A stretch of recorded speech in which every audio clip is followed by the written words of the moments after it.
Hello and welcome. We are at the Nasscom BPM Summit and speaking to Derek Miers, Principal Analyst at Forrester Research, on the concept of BPM and what could change this year. Derek, thank you very much for speaking with us.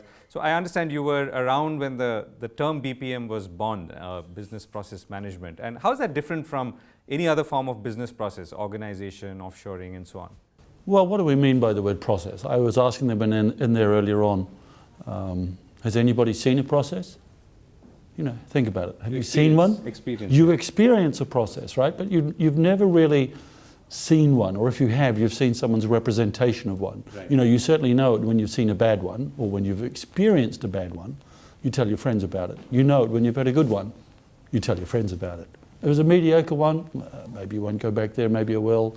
You know, the point is that, you know, customers today have all the power. You know, it's gone past the point where you have to sit in front of the bank manager and almost thank him for letting you have an account, right? Yeah, you can access it online. You access it online, you don't care about how they're organised, you don't care about his, you know, the ways in which they've set up the silos in that organisation. I mean, I recently cancelled a bank account or closed down a bank account after it had been dormant for several years. So, you know, I went into the bank and it turned out, you know, we're talking about my current account. And they wanted me to call another department to close my savings account. I'm like, you know, are you kidding me? Why should I want to phone in to talk to another department? You've already validated. You tell them that I'm closing my other account. Oh no, it's another department, sir. I mean, it answers the question. You know, we have this problem of, you know, we apply silo-based thinking to everything. Right. Right? You know, the silos, I probably could have asked the question a bit like this. We'd all agree we're trying to overcome the problems associated with silos. Watch every head in the room nodding. And we'd also agree that silos are a byproduct of functional decomposition. Yes. Nodding. So tell me, what is it apart from more functional decomposition you're using to solve the problems of functional decomposition? Am I missing something here? I mean, you know, Einstein had something to say about that, right? You know, it's just another form of madness. And yet we do it time and time again. Rather than actually thinking, what's the end-to-end problem we're trying to solve? What's the customer value proposition we're trying to, you know, reinvent? All those sorts of things starting there. What we do is we start with our little departments and we try and make them go faster. As though somehow or other the functional structure is right to begin with. So organizations, I'm assuming, are a little aware or more aware of this problem as those functional departments increase or have sort of exponentially multiplied in many organizations in recent times. Well, you know, I get inquiries all the time. You know, how can I get all these different functions of my organization to start playing as a team? How can I get the people in my organization to be responsible and be acting as though they should be?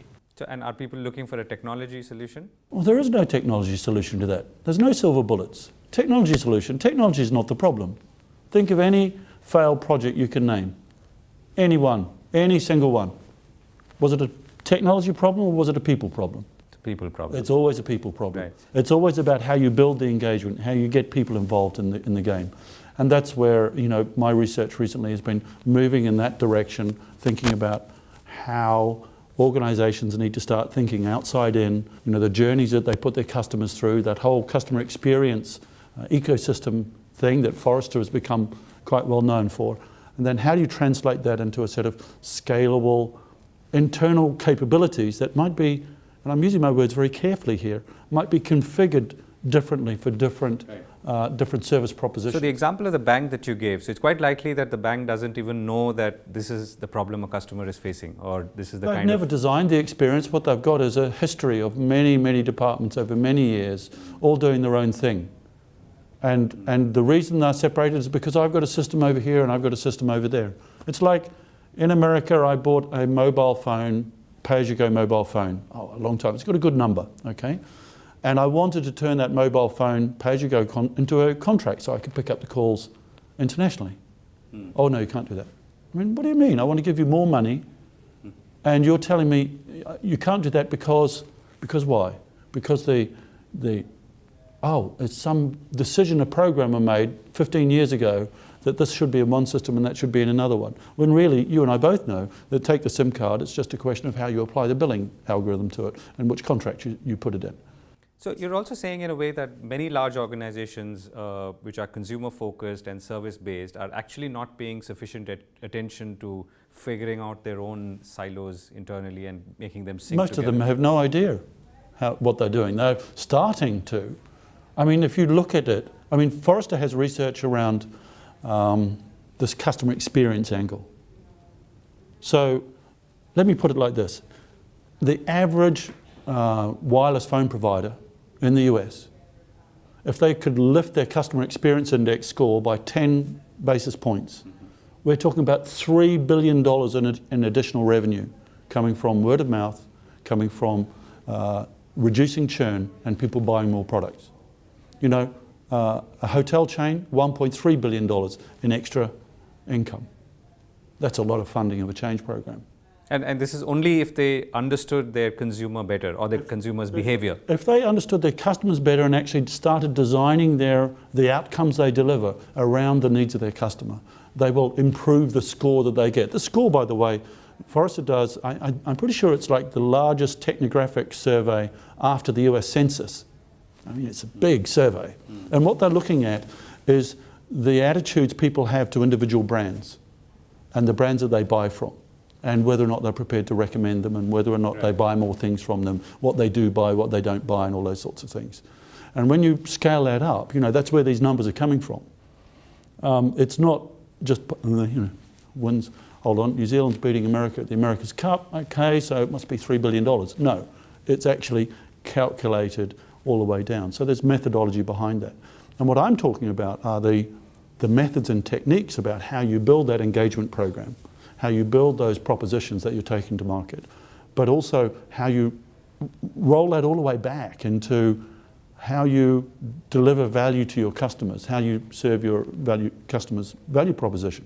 I mean, I did a survey, 2011 I did the survey. I've just completed another survey. I'm about to do the data analysis on it, so I don't have figures for the current survey, but from the 2011 figures, we surveyed 325 different change programs.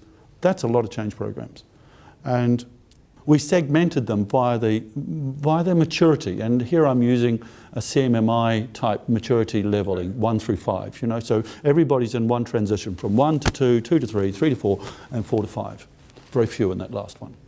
So what we did is we looked at different things about those change programs. One of them we asked them was, what's the primary drivers for your change program?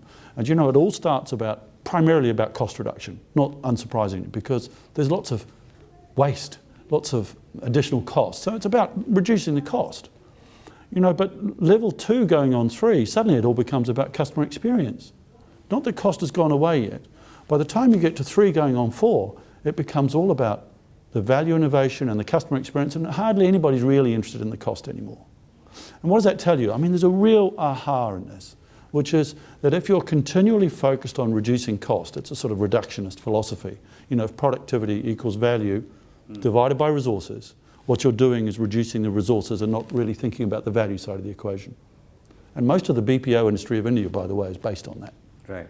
That's a big point. Right. And actually, if you can reduce the number of resources, then P goes up dramatically. But think of it, really, ultimately, if you reduced R to 0, then you'd have infinite productivity, which obviously doesn't quite stack up. But yeah. Actually, when you start focusing on the customer, you find things that the customer doesn't value that you do, so you stop doing them. Ka-ching, right? And as you're doing that, you start to understand what the customer does want, what the customer does value. So you start varying and innovating the proposition you take to them. You're differentiating your organization from its competitors. You're winning in the market. It's no longer about cost, it's about winning in the market. It's about having a better proposition. Right. And all of that's also tied up with this experience concept. The point is that you won't discover this. You won't discover what's happening around this by looking at what your competitors do. You won't discover this by reading it in the Financial Times or Harvard Business Review. You'll only work this out by talking to your customers and getting closer and closer to them. Now, not every organization is so customer focused. I mean, you know, some businesses, some organizations are more about trying to, say, sweat the assets that they have. Think about an airline. Well, there's a lot of customer there, but there's also about optimizing the assets that it has flying around in the air and what have you. Or let's say an oil company. You know, you try talking to the people in the upstream oil and gas business, You know, the whole notion of a customer, which is maybe 5 or 6 business units removed from them, is very difficult to wrap their head around. Yet, if they think about the stakeholders, who are us, the citizens, actually optimizing their thing to be safe and in control, you know, there's a difference, I suppose, between the needs of that oil company to have rigorous procedures to ensure safety, and say an insurance company managing claims. One, you want absolutely foolproof. The other one, fault tolerant. Quite different from a process point of view, the way you design them, the way you engage around them. But we still come back to this point that most people, when they view this notion of process, think about it as an efficiency angle. And if you went to someone in the middle of any of the people in that room, any of their customers, and asked some middle-ranking manager if their processes were good enough, tell me what answer they could give you other than yes, that means they shouldn't be fired. Right? They will always answer yes. Yeah. If, on the other hand, you didn't go there with that process efficiency angle, you went there and said, do you think we deliver the best possible outcomes that our customers might want? The answer is invariably no. Should we aspire to? Yes. Would you come on a journey with me to make that happen? Yes. You don't need to mention process, because they're going to come back 5 minutes later, hold your feet to the fire and say, we've really got to fix these processes. But, you know, ka-ching, it's now their problem, not yours. Right. So last question. So what would you call this? So if when you say BPM, I mean the word this P is not is B- the yeah exactly. This is look. All projects are business projects. Yeah. Yes, process is an important part in there. This is actually about, I suppose, business architecture. It's about customer experience. It's about thinking outside in. It's about reimagining the future rather than re-engineering the past, right?